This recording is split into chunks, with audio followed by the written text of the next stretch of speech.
step by step from scratch, let's see how can we create an interactive task manager with this progress chart in Excel and with some formulas that help us to count how many tasks we have in progress and how many we have completed. It's very interactive. You can use a larger table with more tasks if you prefer. You can just go here to the first blank cell and then new task. Enter. Excel is going to automatically update the table with a new checkbox that is complete functional, as you can see. And if you do not have those checkboxes in Excel, I'm going to show you a different solution. So we are going to learn two different things here. The first one, to create from scratch, step by step, this interactive task manager in Excel using the status as those checkboxes. However, if you do not have a new version of Excel, do not worry, because I'm going to show you a different solution too. Okay, so let's go. To get started with our interactive task manager here in Excel, let me click on the number 1 here to the left side, because that way I can select the entire row, and then I can go to the Home tab and change the fill color to a yellow one, let's say.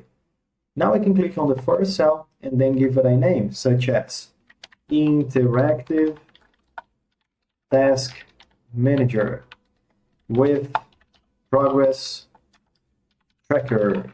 Okay, now let me click again on the first cell and increase the font size a little bit to make it easier to see, and change the font color. Maybe I can use a dark orange. Put everything in bold, and also in the second row I can make sure I select everything and change again the fill color, maybe this time to a orange one. And I can narrow down this row to make it smaller, like this. And that way we can have a very decent header in Excel. Now let's go and create the table where we are going to register our tasks, okay? So I want to go to this cell B4, because I think it's a very cell to start with. And then I'm going to give it a name such as tasks. In the next column, I want to give it a name such as status. Enter. Now I can go back to the first column, column B, and in between B and C, I can click, hold, and drag to the right. That way, increasing the width of this column. I can do something similar to the column C, increase the width. Okay. Now what I can do is, I can type in all the tasks that I need to do. Let's say, check emails, and etc. I'm gonna pause the video, and then I'm going to show you the list that I've created here, okay? This is my list: inventory, planning and control, transportation management, and etc, etc, okay? You can use a different list if you prefer, doesn't matter. You need to create this list for yourself, for the tasks that you have on your daily basis, okay? Let me increase a little bit more the width of column B, and I want to select everything. Another thing that I'm going to do here is I want to insert a table, because a table has many benefits that I'm going to show you. My table has headers, yes, of course, and then okay. Now that we're done, let me select all the cells within the status column.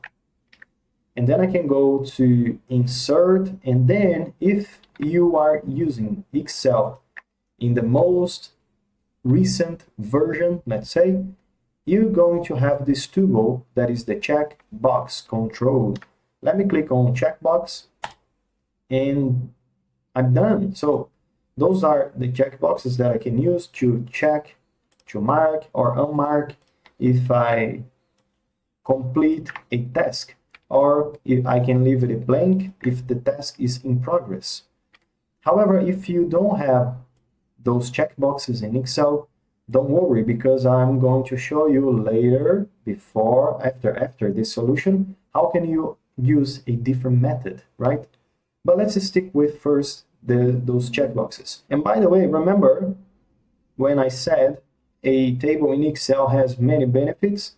One of those benefits are, if you go to the first blank row that you have underneath the last task, and then you type in a new task, let's say task number 100, and then enter. Excel is going to automatically create a new checkbox corresponding to the new task that you have typed in here in the table. So it's very, very useful to use a table in Excel. It's very handy. Let me select this last row and then right click, delete table rows. Yes, that's it, just to get rid of the last task. If you click in any cell where you have the checkboxes, you can go to the formula bar and see either false or true. If you have false, it's because the checkbox is blank or unchecked. However, if you have true, it's because the checkbox is checked. And this is how Excel knows if the checkbox is marked or not. And we can use those criteria to help us with the counting of the status. So let me go here to the cells to the right, maybe cell E4, and I can start with in progress. There are all the cells that are blank. And in the column to the right, I can type in completed. Okay. Now let me select both of those columns, and in between one and another, click, hold, and drag to the right, because the way I can evenly increase the width. Now I want to select everything in a row underneath. Go to the Home tab, center in the middle, and also align here horizontally and vertically. Put all borders, put everything in bold. I can also click in the first cell in progress and change the background color to a dark red and change the font color to white. And I can do something similar to the complete cell, completed, okay, like this. In progress, we can count the cells that are equal to false, because do we remember that false is equal to the blank cells and true is equal to the checked cells? So this is what we are going to do. And to help us, we can use the equal sign count if formula in Excel. Here we have count if. Double click on this formula, 1, 2. The first argument this formula requires is the range and then the criteria. First of all, the range is going to be this entire column that I have, status. You don't need to select the status itself, just the values underneath, comma. The criteria is going to be in progress, so false, false, close parentheses, enter. So we have 12. If I check one more status, it's going to be 11. One more, 10, 9, 8, and so forth. So this is how we know it's working. Completed is going to be kind similar. However, instead of use false, we can use true. Equal sign, count if. The range is the one that we used before, comma. However, now the criteria is going to be true. Close parentheses, enter. That's it, we're done. 11 versus 3. Another thing that we can do here is we can customize the fill color of the rows that corresponding to the completed checkbox. So whenever I have a marked checkbox, I want the entire row be automatically highlighted for me. So how can I do it? I can select this entire table. Of course, again, you are not going to select the header, and then you can go to the Home tab, conditional formatting, new rule. I can go straight to the last option, use a formula to determine which cells to format. And within this formula bar, please be mindful, be careful, do not click in anything. Just wait, equal sign, and then I'm going to use this cell right here that is C5, okay, because it's the first cell where I have the checkbox. However, do not click anywhere. I'm going to use the coordinate of the cell that is C5 as my criteria. However, something very important here is I need to lock the column C to fix this reference, because I don't want to use column B as criteria, only the column C. So I need to use the dollar sign to make sure this is going to happen. So let me click here immediately before the letter C and use a dollar sign like this. Dollar sign C5 equals to, let's say, true. This is because I need to highlight the entire row with a different color, such as format, fill, gray, let's say, and the font can be strike through, and I can also change the color to a dark gray. Okay, okay again, and we're done. Now Excel highlights automatically the entire row whenever we have a checked checkbox. Now let's continue here. Let me select in progress, completed, and the numbers underneath, and then we can go to insert a chart. Maybe we can use a done chart, because I think it's a very good option to make a distribution of tasks by their status.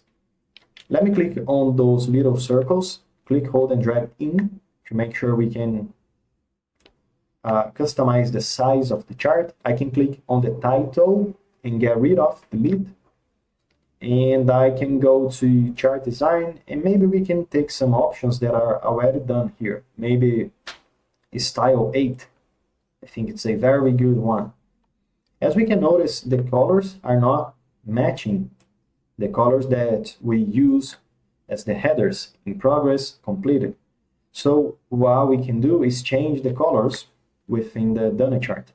So let me click within the slices of the chart, right click, format data series. Here to the right, we can change the fill color, going to the first option, fill. Let me use a green, for instance, like this. However, we can notice both of those slices are the same color, green. What I need to do is, I know the smaller one matches the smaller number. So this is completed, it's right, it's green. However, the largest one needs to be red. So I'm going to click again on this slice, because that way I know I'm just selecting this specific slice.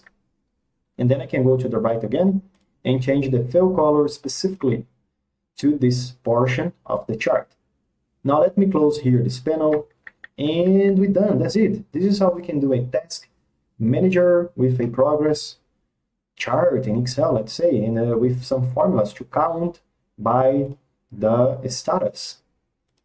And it's completely functional and interactive. And as I said, if you do not have this checkbox in Excel, a different solution that you can apply is going to be through a data validation in Excel, or through a list of options. So let me select the status, and instead of use the checkbox, because of course we do not have checkboxes now, let me go to data validation, and allow any value is not what I want to use. So instead I'm going to use list, and my list is going to be okay, or completed, or something on those lines. Okay, every time I have here a okay, that is going to be a drop down list in Excel, I need to apply the conditional formatting to automatically highlight those cells. So let me select everything.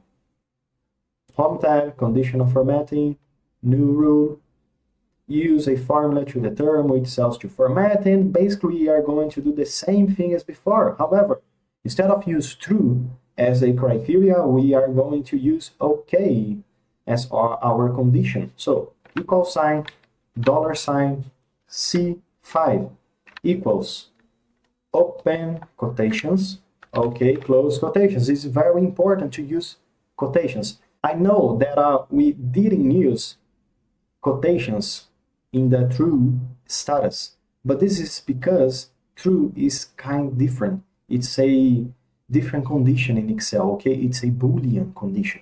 In all the other cases, you are going to use open quotations. Doesn't matter if you have OK, completed, in progress, etc., etc., etc. All the other things, except true and false, you need to use open and close quotations, right? In quotations. So let me go format, and I want to the font be a dark gray with this effect strike through, fill, and a light green. Okay, okay again. And yeah, that's it. We're done with the status. Now in progress, we are just gonna do some tweaks. Double click, 1, 2. Instead of use false, we are going to change to blank, that is open and close quotations, within anything within the quotations, enter. Complete is going to be something similar. Instead of use true, open quotations, OK, close quotations, enter. That's it, we're done. So look how easy it is to change the methods. So now you can use both. You can choose what you like the most. So I hope you guys enjoyed this video, and if you have any questions or any suggestions to the next videos, let me know, comment down below, and I see you in the next one.